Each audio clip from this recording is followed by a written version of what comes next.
बात हो चुकी है अभी, तो आप लोग देख सकते कथा का फूल लेके हाथ जोड़िए। ओम शांताकारं भुजगशयनं पद्मनाभं सुरेशं विश्वाधारं गगनसदृशं मेघवर्णं शुभांगं लक्ष्मीः कान्तं कमलनयनं योगभिर्ध्यानगम्यं वन्दे विष्णुं भवभयहरं सर्वलोकैकनाथं श्री सत्यनारायणाय नमः। ध्यानं समर्पयामि। ओम श्री गणेशाय नमः। व्यासुवाच एकदानेमि सारण्ये श्रीशया सोनकादयः प्रपृच्छु मुनयः सर्वे सुतं पौराणिकं खलु। ऋषिरूचुः व्रतेन तपसा किं वा प्राप्तये वाञ्छितफलं तत्सर्वं श्रोतुमिच्छामः कथयस्व महामुने। सूतुवाच नारदः चैव भगवान् कमलापतिः सुशृणये यदेवाह तच्छृणुध्वं समाहिताः ग्रहकाण्डक्षया पर्यन्तं प्रयत्न विविधान लोकान् मृत्युलोके समुपागतः ततो दृष्ट्वा जनान् सर्वान् नानाक्लेश समन्वितान् नाना योनि समुत्पन्नां कीलसयमान सर्वकर्मणभिः केनोपायेन च तेषां दुःख नाशो भवेत् ध्रुवम् इति संचित्य मनसा विष्णुलोकं गतस्तदा तत्र नारायणं देवं शुक्लवर्णं चतुर्भुजं शङ्खचक्रगदा पद्मवनमाला विभूषितं दृष्ट्वा तं देवदेवेशं स्तोतुं समुपचक्रमे। नारदोवाच नमो वाङ्मनस्तासाति तरुणपायान्तशक्तये आदित्यमध्यान्तरहीनाय निर्गुणाय गुणात्मने सर्वे सामाधिभूताय भक्तानामार्तिनाशिने। श्रुत्वा स्तोत्रं ततो विष्णुर्नारदं प्रत्यभाषत। श्रीभगवानुवाच किमर्थम् आगतोऽसि त्वं किं ते मनसि वर्तते कथयस्व महाभाग तत्सर्वं कथयामासिते।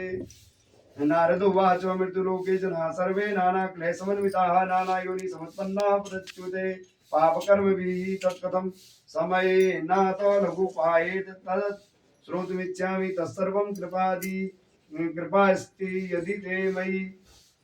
श्री भगवानुवाच साधु कृष्णं तवया वत्स लोकानुग्रहकाङ्क्षया यत्कृत्वा मुच्यते मोहात् तच्छृणुषु वदामि ते। व्रतमस्ति महत्पुण्यं स्वर्गे मृते च दुर्लभं तव स्नेहा मया वत्स प्रकाशनः क्रियते धनुधुना सत्यनारायणस्य एव व्रतं सम्यग् विधानतः कृत्वा सद्य सुखं भुक्त्वा परत्र मोक्षमाप्नुयात् तच्छृणुत्व भगवाक्यं नारदो मुनिरब्रवीत्। नारदोवाच किं फलं किं विधानं च कृतं केनेव तद्व्रतं तत्सर्वं विस्तारत ब्रूहि कदा कार्यव्रतं प्रभो। श्रीभगवानुवाच दुःखशोकादिशमनं धनधान्यप्रवर्धनं सौभाग्यसन्ततिकरं सर्वत्र विजयप्रदं यस्मिन् कस्मिन् दिने मृत्युः भक्ति श्रद्धा समन्वितः सत्यनारायणं देव यदेच्चैव निशामुखे ब्राह्मणैः बान्धवैश्चैव सहितो धर्मतत्परः नैवेद्यं भक्तितो दद्यात् सम्पादं भक्ष्यमुत्तमं रम्भाफलं घृतं क्षीरं गोधूमस्य च चूर्णकम् अभावे सालिचूर्णं वा शर्करा वा गुणस्तदा सम्पादं सर्वभक्ष्याणि चैकीकृतं निवेदयेत्। विप्राय दक्षिणा दद्यात् कथां श्रुत्वा जनैः सह तच्च बन्धुभिः सार्धं विप्रासं च प्रतिभोजनैः प्रसादं भक्षेत् भक्त्या नित्यगीतादिकं चरेत् तच्च स्वगृहं गच्छेत् सत्यनारायण स्मरणम्। एवं कृते मनुष्याणां वाञ्छिता सिद्धिर्भवेत् ध्रुवं विशेषतः कलियुगे लघुपातोऽस्मि भूतले। व्यास जी बोले एक बार व्यास जी एक नैमिषारण्य तीर्थ में शौनकादि आदि सभी ऋषियों तथा मुनियों ने पुराण शास्त्र के वक्ता जो थे सूत जी उनसे पूछा, हे महाराज आप हमें महामुनि किस व्रत अथवा तपस्या से मनोवांछित फल प्राप्त होता है उसे हम सब सुनना चाहते हैं। आप हमें ऐसी कोई कथा सुनाइए जिसको जिसके व्रत से, ऐसी कथा सुनाइए जिसका व्रत करने से हमको सभी प्रकार के हमारे मनोरथ सिद्ध हो जाएं और मन वांछित फल की प्राप्ति हो। ऐसा कोई व्रत हो तो हमें तुरंत सुनाए। सूत जी बोले, इसी प्रकार देव ऋषि नारद के द्वारा भी पूछे जाने पर अब जो सूत जी हैं वो कह रहे हैं उन सौनकादि ऋषियों से कि नारद जी ने भी यही प्रश्न एक बार भगवान विष्णु जी से किया था और कहा था कि नारद जी, हे भगवान कमलापति, उनसे जैसा कहा था उसे मैं कह रहा हूँ। जैसा कमलापति भगवान से नारद जी ने कहा पूछा वैसा ही वृतांत मैं आपसे कह रहा हूँ। और कमलापति जो भगवान सत्यनारायण है उन्होंने क्या उत्तर दिया वो मैं सब आपके सामने रखूंगा, आप सावधान होकर सुने। एक समय योगी नारद जी लोगों के कल्याण की कामना के विविध लोकों में भ्रमण करते हुए मृत्यु लोक में आए।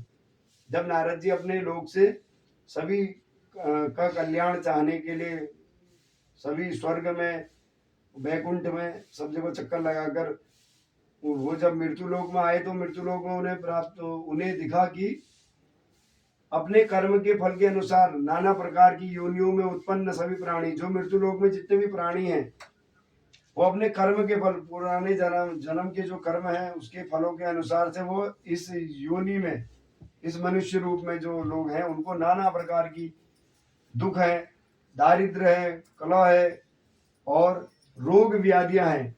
तो सभी प्राणियों के अनेक प्रकार के क्लेश, दुख को भगाने के लिए, दुख दूर करने के लिए कोई ऐसा उपाय भगवान से कह रहे हैं कि आप बताइए जिससे मैं उनके दुखों को नाश करवा सकूं और मैं उन्हें बताऊं कि ऐसा करिए, ऐसा करने से भगवान विष्णु की प्राप्ति होती है। ऐसा मन में विचार करके वो विष्णु लोक गए।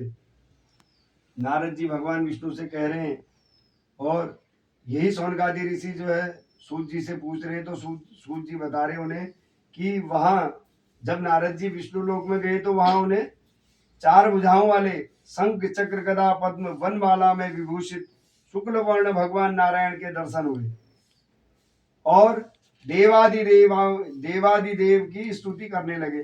सभी लोग वहां जब भगवान विष्णु लोक में जब गए तो भगवान विष्णु वहां पर 4 हाथ वाले हैं, शंख है उनके हाथ में, चक्र है, गदा है, पद्म है, वनमाला है और करोड़ों देवी देवता उनकी आराधना स्तुति कर रहे हैं, आरती कर रहे हैं।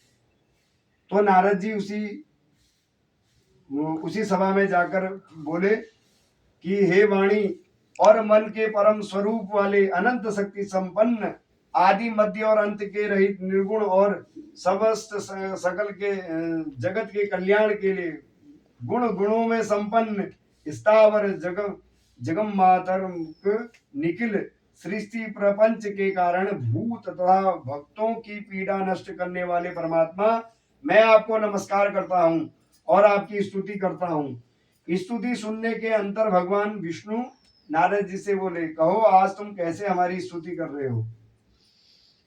तो भगवान बोल रहे हैं, भगवान ने कहा, हे महाभाग, आप किस प्रयोजन से यहाँ आए हैं पहले ये बताइए और आपके मन में क्या है वो सब कह दीजिए और जब आप कहेंगे मैं तभी इसके बारे में आपको बतलाऊंगा। नारद जी बोले, भगवान, मृत्यु लोक में अपने पाप कर्मों के द्वारा विभिन्न योनियों में उत्पन्न सभी लोग, जितने भी लोग हैं इस संसार में, सबको दुख और क्लेश हो रहा है। हे नाथ, किस लघु उपाय से, कोई ऐसा छोटा उपाय बताइए जिसको करने से उनके कष्टों का निवारण हो सके। यदि आपको आपकी मेरे ऊपर कृपा है तो हम मुझसे यह सब कह दीजिए। ऐसा भगवान से कह रहे हैं नारद जी। श्री भगवान ने कहा कि हे वत्स, संसार के ऊपर अनुग्रह करने की इच्छा आपके मन में बहुत अच्छी आई है, आपकी बहुत अच्छी मन में आपकी जो बात आई है बहुत अच्छी है, वो सारे संसार के लोगों की, प्राणियों के मोह से मुक्त कर देगी और उस मोह को मुक्त करने से मैं आपको बतलाता हूं और सुनो। हे वत्स, स्वर्ग और मृत्यु लोक में भी दुर्लभ है क्या एक महान पुण्य व्रत, वो आपके स्नेह के कारण इस समय मैं उसे कह रहा हूं। आपने पूछा है तब मैं आपको बता रहा हूं और ऐसा ही आप मनुष्य जितने भी मृत्यु लोक में जितने भी प्राणी हैं सबको बताओ। क्या अच्छी प्रकार विधि विधान से भगवान सत्यनारायण का व्रत करें। मनुष्य शीघ्र ही सुख प्राप्त करेगा, परलोक में मोक्ष प्राप्त करेगा, और इस संसार को छोड़कर जब परलोक में जाएगा वहां भी उसे मोक्ष की प्राप्ति होगी।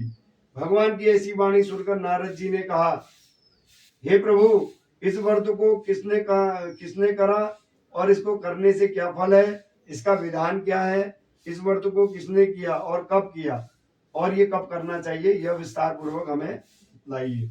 तो भगवान ने कहा, यह सत्यनारायण व्रत है, दुख शोक आदि का शमन करने वाला है, धन धान्य की वृद्धि करने वाला है, सौभाग्य और संतान, सौभाग्यशाली है, संतान नहीं होने वाले को संतान देता है, सर्वत्र विजयी, और कोई अगर युद्ध में अगर हार चुका हो उसको सारे विजय दिलाने वाला भी यही व्रत है। जिस किसी भी दिन, जिस दिन आपके अंदर भक्ति जग जाए, श्रद्धा हो जाए, उसी दिन मनुष्य ब्राह्मणों को बुलाकर, बंधु बांधवों को बुलाकर और धर्म में तत्पर होकर सायंकाल में भगवान सत्यनारायण का पूजन करे। नैवेद्य के रूप में उत्तम कोटि के भोजनार्थी पदार्थ को सवाया मात्रा में भक्ति पूर्वक अर्पित करना चाहिए। केले का फल, घी, दूध, गेहूं का चूर्ण और गेहूं के चूर्ण के अभाव में साठी चावल का चूर्ण भी बनाना चाहिए। शक्कर, गुड़, यह सब भक्ष्य सामग्री सवाया मात्रा के एकत्र कर कर निवेदित करना चाहिए। भगवान सत्यनारायण की पूजा करना चाहिए। केले के फल से, घी से, गाय के बने हुए घी से, गाय के बने हुए दूध से, गेहूं के चूर्ण से, आटे से बना हुआ महाप्रसाद, अगर चूर्ण गेहूं का ना हो, गेहूं का अभाव हो, तो साठी का चावल का चूर्ण बनाना चाहिए। बंधु बांधवों के साथ श्री सत्यनारायण भगवान की कथा सुननी चाहिए। ब्राह्मण को दक्षिणा देनी चाहिए। तदंतर बंधु बांधवों के साथ ब्राह्मण को भोजन कराना चाहिए। भक्ति पूर्वक प्रसाद ग्रहण करके, नित्य करके और गीत आदि का आयोजन करना चाहिए। तदंतर भगवान सत्यनारायण का स्मरण करते हुए अपने घर को जाना चाहिए। ऐसा करने से मनुष्य की अभिलाषा अवश्य ही पूर्ण होती है। विशेष रूप से कलयुग में, पृथ्वी लोक में यह सबसे छोटा सा उपाय है।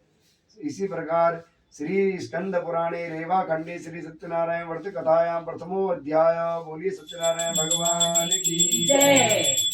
श्रीमन्नारायण नारायण नारायण, श्रीमन्नारायण नारायण नारायण, अजमन नारायण नारायण नारायण, श्रीमन्नारायण नारायण नारायण, भजमन नारायण नारायण नारायण। ओम शुक्लां वरदरं विष्णुं शशिवर्णं चतुर्भुजं प्रसन्नवदनं ध्यायेत् सर्वविघ्नोपशान्तये। रावस्तेषां जयतेषां कुतस्तेषां पराजयः। येषाम् इन्दीवरं श्यामो हृदयस्थो जनार्दन। अथान्यत् सम्प्रवक्ष्यामि कृतं येन पुरा द्विजा कस्मि काशीपुरे रम्ये हयासिन् विप्रोऽस्मीति निर्धनः। श्रोत्रभ्यां व्याकुलो भूत्वा नित्यं बभ्राम्भूतले, दुःखितं ब्राह्मण दृष्ट्वा भगवान् ब्राह्मण प्रियः। वृद्ध ब्राह्मण रूपस्त्वं प्रपच्य द्विजमादरात्, किमर्थं भ्रमते विप्रमहि नित्यं सुदुःखितः। तत्सर्वं श्रोतुमिच्छामि कथयतां द्विजसत्तम।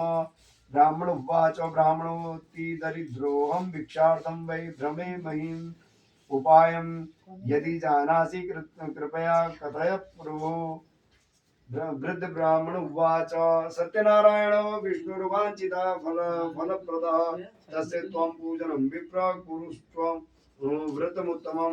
यत् कृत्वा सर्वदुःखेभ्यो मुक्तो भवति मानवः। विधानं च व्रतस्यापि विप्रायाः भाष्ययत्नत। सत्यनारायणो वृद्धस्तत्रैवान्तरधीयत, तद्व्रतं करिष्यामि यदुक्तं ब्राह्मणेन वै इति संचित्य। विप्रोऽसौ रात्रौ निद्रा न लभवान्, ततः प्रातः समुत्थाय सत्यनारायण व्रतं करिष्येति संकल्प्य भिक्षार्थं मगमद्विज। तस्मिन्नेव दिने विप्र प्रचुरं द्रव्यमाप्तवान्। तेनैव बन्धुभिः सार्धं सत्यश्च व्रतमाचरत् सर्वदुःख विनिर्मुक्तो सर्व संपन्न समन्वितः बभूव द्विजश्रेष्ठो व्रतस्यास्य प्रभावतः ततः प्रभृति कालं च मासी मासी व्रतं कृतम् एवं सत्यनारायणस्येदं व्रतं कृत्वा द्विजोत्तम सर्वपाप विनिर्मुक्तो दुर्लभं मोक्ष माप्तवान् व्रतमस्य यदा विप्र पृथिव्यां संकरिष्यति तदेव सर्वदुःखदं तु मनुजस्य विनश्यति एवं न नारायणेनोक्तं नारदाय महात्मने मया तत्कथितं विप्रा किमन्यत् कथयामि वः ऋषिरुचु तस्माद् विप्राच्युतं केन पृथिव्यां चरितं मुने तत्सर्वं श्रोतुमिच्छामः श्रद्धया अस्माकं प्रजापतये सा सूतुवाच शृणुध्वम्